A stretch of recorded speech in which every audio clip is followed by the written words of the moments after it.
嗨，大家好，欢迎来到使人驾到的你不知道的三国系列，我是主持人叉叉 Y， 我是金老师。好的，欢迎回到我们的节目。我们这一集的内容要来讨论是《三国》这个电视剧的第19集。在这一集当中呢，是延续曹操征讨吕布之后，吕布死后留下了他的爱妻貂蝉哦。那曹操似乎有意要好好的照顾这个貂蝉哦。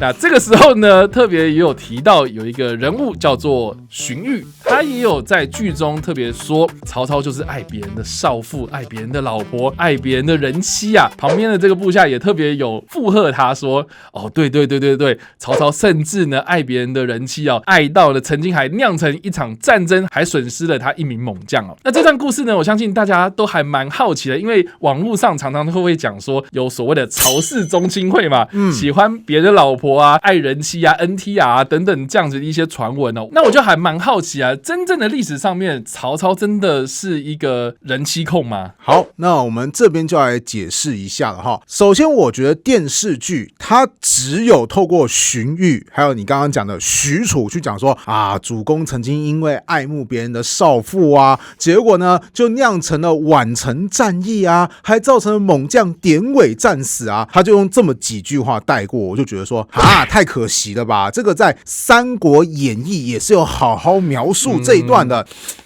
既然就这样省略掉了，所以我觉得有必要先好好来解释一下大家现在在网络上的一个名梗，叫做宛城爱情故事。这边来解释一下，曹操他的地盘其实算是当时天下当中比较靠近中央地带的，所以他四面都有所谓的敌人。比方说往东以前是什么陶谦啊、刘备啊，或是所谓的吕布的徐州，往北会遇到逐渐崛起的袁绍。那往西边呢，以后会登场就是马超的老爸叫做马腾，他主要是以盘踞西边为主。那南边呢，最大势力其实是刘表，不过在刘表跟曹操的夹缝当中，还有一股小势力，叫做张绣。这个张绣他是什么人呢？张绣有个叔叔叫做张继，张继其实是董卓的部将之一。张继就觉得说，哎呀，李傕跟郭汜已经闹得太不像话了哈，我不要跟他们混在一起，所以张继自己有率领部队来到南阳地区，结果呢就在四处的劫掠的过程当中呢，就战死啦。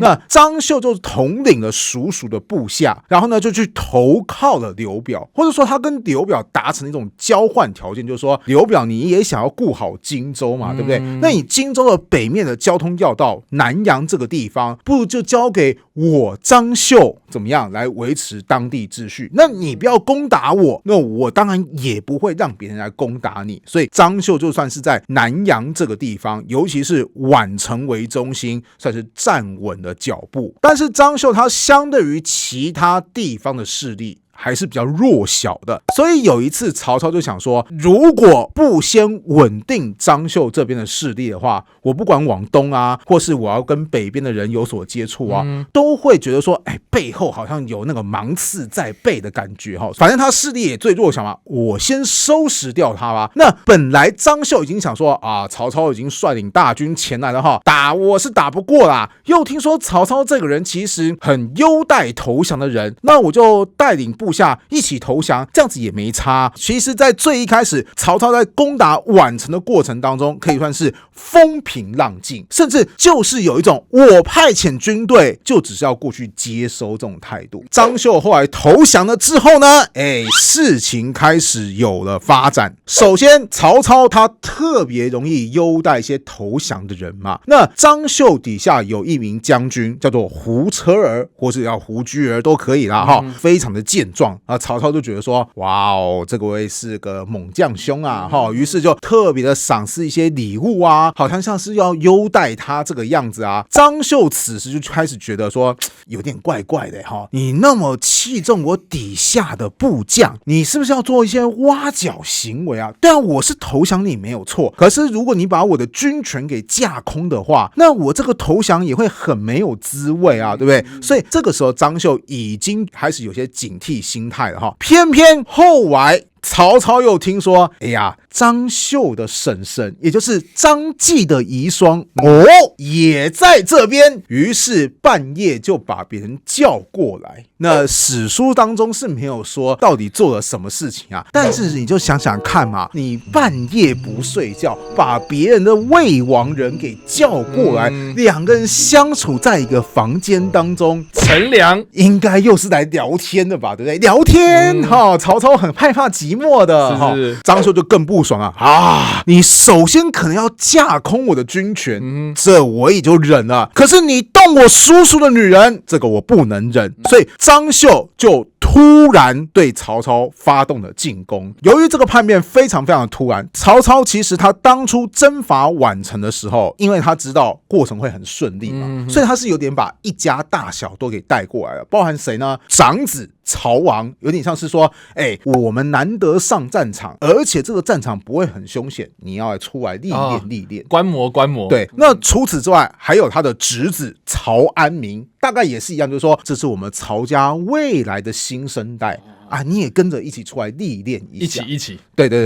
那当时因为叛乱的太过于突然，曹操被进攻的时候，曹王他就立刻说：“老爸，快点逃走啊！”结果曹操就发现他自己平常的坐骑叫做绝影，听说是一个非常健壮的马匹，被射中了，好像已经受伤，不太能够行动了。曹王就赶紧说：“老爸，你骑我的马，你要赶快逃出去。”结果曹操的确他有机会逃出升天，但是曹王以及留下来抵抗的曹安民就全部都阵亡了。那曹操之所以能够顺利的逃亡，也要多亏于他的一个护卫，也就是大将典韦。这位典韦历史上有记载，也是非常的健壮，他的武器是2把铁戟，听说有80斤那么重。三国演义会说，你看关羽的武器82斤哦，其实在正史当中，典韦的武器就有80斤这么重。典韦他当时看到曹操遇袭，也是一样说：“主公快走，我殿后。”想尽办法去拦阻张绣的军队，甚至到最后呢，双拳难敌四手嘛，他就战死。可是他战死的时候怎么样？他是战栗而亡，导致张绣军队一时间觉得说这个家伙好恐怖哦，他没倒下，他会不会其实没有死啊？到最后是有一匹马匹突然撞倒了典韦，大家才发现说原来他已经死了，赶快去追曹操。可是就因为这个时间差，曹操才顺利的逃走。哇，这段过程听起来真的还蛮悲壮的。是，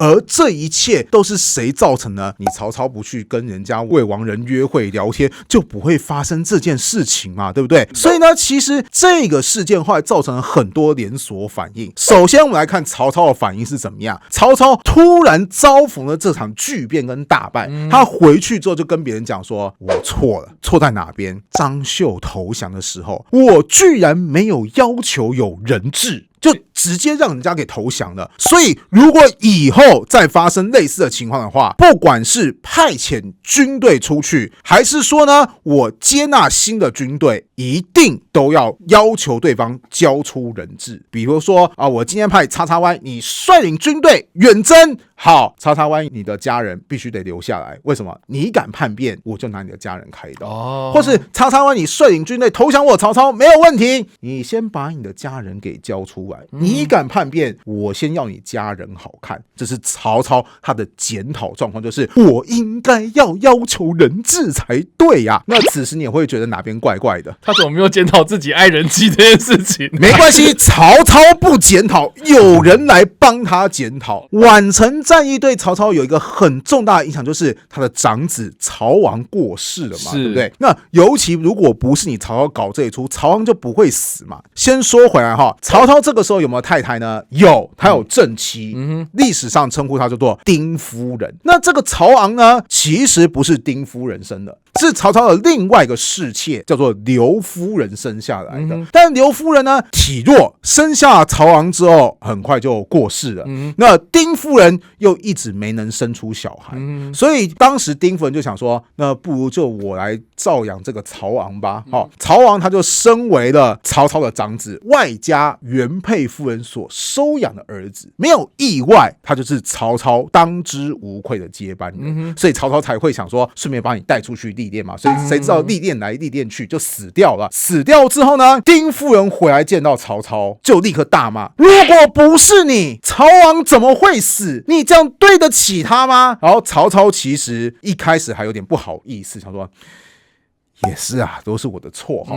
结果丁夫人接下来就好像厉鬼缠身一样，见到曹操就一直说：“你到底有没有良心啊？阿门儿命都是你害的，要不是因为你，阿门儿会死掉啊！都是你的错，都是你的错，都是你的错。”到最后，曹操他自己也火大，开始见笑转生气，就觉得说：“你这个女人烦死了，给我回家！我们两个夫妻分了。”盛怒过后，曹操后来就想说，好像不太好，因为问题不是出在别人身上，问题是出现在自己身上，所以曹操后来就赶快去迎接丁夫人，直接跑到人家的家里面去。当时曹操进到丁夫人家里面的时候，丁夫人在干嘛呢？正在织布。曹操进来的时候，丁夫人就完全不甩他，继续织布。曹操就坐在他旁边说：“不要这个样子，跟我回家好不好？”那丁夫人不管他，就继续织布。那曹操就看丁夫人这么冷漠，最后就选择站起来，走了2-3步就说：“我要走喽。”意思就是你确定你不跟我一起回家吗？那丁夫人怎么样？继续织布，完全就不想甩他。OK， 那曹操突然叹了一口气说：“真的没有办法了吗？就是是都是我的错，你就不能原谅我吗？”你要不猜看丁夫人什么反应？继续织布。对，就是继续冷暴力，就是我不想鸟你，对你我已经没什么好说了。然后曹操这时候就哀叹了一口气说：“唉，看来只好如此了。”然后此时他就转向丁夫人的娘家，因为丁夫人是跑回娘家去。其实这时候娘家人什么反应呢？吓个半死，就想说：天哪，我们的女儿或是我们家族的人对曹操这么不给面子，万一曹操他突然又开始见笑转生气，不要忘记以前他曾经有吕伯奢家庭杀人事件的，难道他不会对我们家做什么事情吗？结果曹操就说：这件事情是我对不起他，所以如果有一天丁夫人要改嫁，我曹操完全没有意见。那你猜看丁夫人的家庭愿不愿意让丁夫人改嫁？应该不想吧。对，其实到最后丁夫人的家庭想说，开什么玩笑，你客气，我们可不能当真啊，因为你现在 OK， 难保我们以后真的送出去之后你完全不 OK 嘛。所以其实丁夫人后来就只能一直在娘家当中终老。跟丁夫人的关系破裂之后，那曹操始终需要有一个正妻的身份嘛。此时本来也是属于他一个小妾，而且这个小妾出身有点卑微，因为他原本是做歌女的，有点像是就是说啊，大家今天有人要开心的时候，他会跳舞来助兴，叫做卞夫人，就后来成功上位。这个卞夫人其实她为人态度非常的恭谦，她始终时不时就会去拜访丁夫人，有点像是其实有你在，我并不能算是曹操的正妻，或者说就算我现在已经是曹操法律上的正妻，我还是得顾虑大姐你的感受。那丁夫人就会觉得说，好啦，我生命当中是真的有得到一些安慰啦。对，就是我没想到我把事情做这么绝之后，竟然你们曹家，尤其是取代我成为正妻的人，没有对我那种横七竖八的，反而对我这么关怀备至。卞夫人是很会做人的。那卞夫人由于成为正妻的关系，她所生下来的小孩也因此取代曹昂有了优先继承权。那她所生下的小孩有谁呢？曹丕、曹植、曹彰，也就是我们之后会看到在三国电视剧当中最有机会继承曹操地位的那几个人。要不是因为曹昂死了，他们是没有机会可以接班的。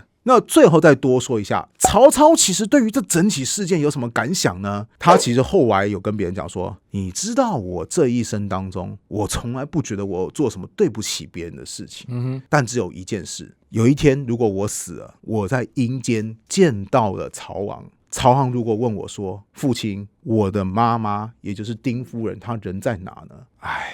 我要怎么回应他呀？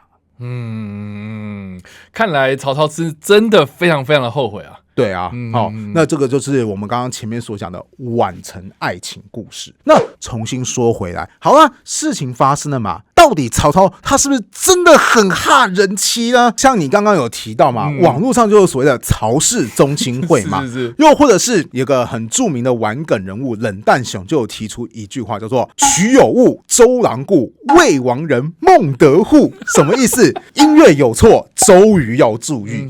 魏王人出曹孟德曹操要注意啊，显得说曹操很爱这方面的癖好。那真的是这个样子吗？好，历史上曹操他妻妾当然很多，有10多位，可是真的有人妻事迹，也就是所谓的以前有结过婚的人有多少呢？答案是3位。你觉得多吗？其实比例上不高啊。对，那这3位分别有谁呢？其实其中有一位存疑，那就是张继的魏王人，因为也只有说人家晚上去聊天而已啊。后来又发生了爱情故事嘛，你看那个张绣非常的热情的对待曹操，那他是否有机会把这个魏王人一起带在身边？我看是很困难的哈，你逃命都来不及了哈，所以这个是有点存疑的。但是有2位历史有明确记载，其中有一位是谁呢？他是吕布的部将，叫做秦宜禄的老婆，叫做杜氏。那这是什么样的情况？我们有提到，就是曹操后来有去攻打吕布嘛，吕布后来就败退到下邳城嘛。此时呢，攻打吕布的部队当中也有刘备的部队，刘备的部下关羽就在围城战役期间跑去跟曹操讲说，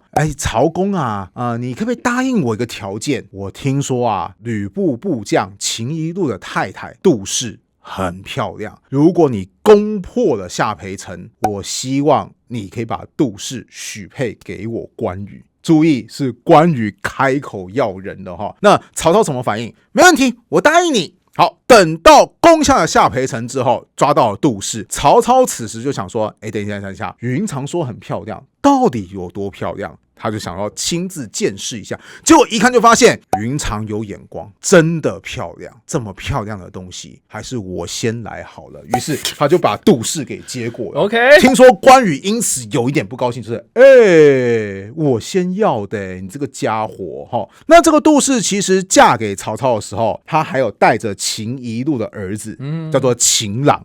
曹操其实还蛮有意思的，他除了善待杜氏之后，他还觉得说，好啦，既然都是一家人的嘛，对不对？你的儿子我也要好好对待。这个秦朗后来在曹魏集团当中有混到很不错的地位，甚至曾经有率领军队的记录，也算是很获得重用了哈。那讲完了杜氏，已经讲完了2位，那第3位是谁呢？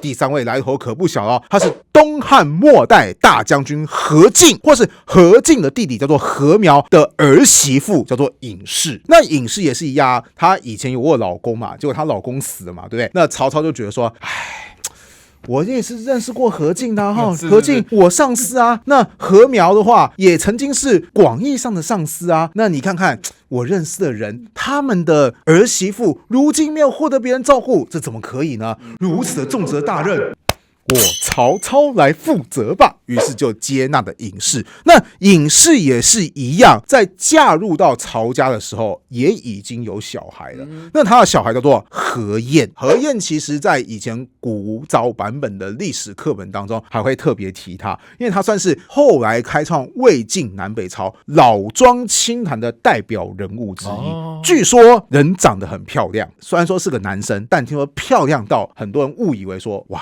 会不会是女的，就是长相非常非常俊美那种地步，美男子。对，所以这就是曹操他的人妻的状况。当然这边要来提一下，虽然说曹操的人妻数量并不是太多，但网络上不是有说曹氏宗亲会吗？是啊，事实上不是只有曹操好人妻，他的儿子曹丕也好人妻。我们之后会讲到曹操后来跟北方最强大的势力袁绍展开激战，那击败了袁绍之后呢，后来曹操的军队就进入到袁绍的大本营，就是邺城。那本来嘛，曹操有想过说，我要去看看那个袁绍啊，还有说袁绍他的儿子们的府邸里面有什么东西。结果没想到有人比他更早进去，就是曹丕。但是曹丕进入到袁绍的2儿子袁熙的府中，就发现，袁熙有老婆，甄氏。这个甄氏漂亮怎么样？我自己带回去好了。于是曹丕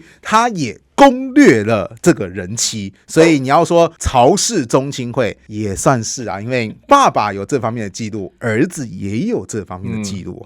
真是拿你没办法。没错。但你刚刚说曹操这么做，曹丕也这样做，曹家人都喜欢这样做，这件事情是在当时是常见的吗？其实我会觉得还蛮常见的，因为你不要讲曹操跟曹丕，就连刘备都有曾经娶过魏王人。刘备他后来攻陷了巴蜀嘛，那甚至他后来就说啊，汉朝灭亡了，没关系，有我刘备在，他自己也称帝。当时就有人说，你称帝你需要有皇后嘛，对不对？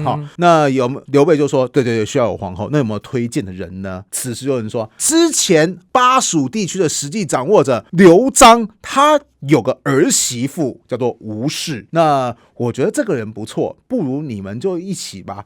刘备后来说，好，这个意见好，于是他就娶了吴氏来当做他的皇后。所以请注意哦，你看刘备也娶魏王人，曹操也娶魏王人，在当年娶魏王人，其实并不是什么很离奇、很离谱的道德问题，反而说不定是有一些很不错的帮助。你就想想看嘛，在古代，男生你有独立生产的能力，因为古代主要是农业社会嘛，对，所以是靠体力嘛。可是女性呢，你的生产能力比较差，甚至你是没有办法独立作业的。当然你说可以织布啊，对，但问题是你看，能够出去外面抛头露面的，都是以男性为主啊。所以一个女性，她要是在古代脱离了男性的照顾的话，她其实是有点寸步难行的阶段。所以当出现我前面的老公他过世了，那我们孤儿寡母谁来照顾我们呢？此时突然有一个人说，我娶你，我愿意照顾你一家。请问你会觉得说这个突然冒出来的男人他不道德吗？他反而可能是很有道德，觉得说你看，就算你曾经有过婚姻，我也不计较这个，我愿意好好照顾你们一家。曹操我刚刚有说过吧，他其实对于带过来的小孩也是非常非常器重。你看，让你率领军队，甚至好好栽培荷叶，显示了说曹操这种照顾魏王人的行为有可能不单纯出于爱好，而是当时社会风气就是这个样子。哇，那故事说到这边，那我大概能够理解为什么电视剧它没有拍出所谓晚成爱情故事这一 part， 因为甚至后面他也有讲到说，曹操好像要去照顾一下貂蝉这个吕布的魏王人的时候呢，竟然让貂蝉自己自尽了。所以这段过程当中，你要去解释说当时的社会气氛啊，或是曹操怎么样去对待这些魏王人啊，我觉得这些篇幅可能就会太多了。是，那电视剧在这方面的删减，我觉得是情有可原，但是很可惜啊。没错，所以我才会特别拉出来跟大家讲这个在电视剧当中只用几句话带过的宛城战役，也特别去想要回应网络上很多人说，你看曹操就是好人妻。好啦，我不能说他们错，但是也不能说这就是结论，因为这背后涉及到的因素其实是有当时的特有环境存在的。好，以上呢，这个就是我们今天的内容啦。我们聊到了有关于在电视剧当中没有提到的宛城战役的前因后果啦。不知道大家在听完这个故事之后，你有什么样的想法？你还是觉得曹操是爱人妻爱到咔场戏吗？大家可以留言在留言区的地方，我们来跟你做互动跟讨论哦。你不知道的三国系列，我们下次再见，大家拜拜，拜拜。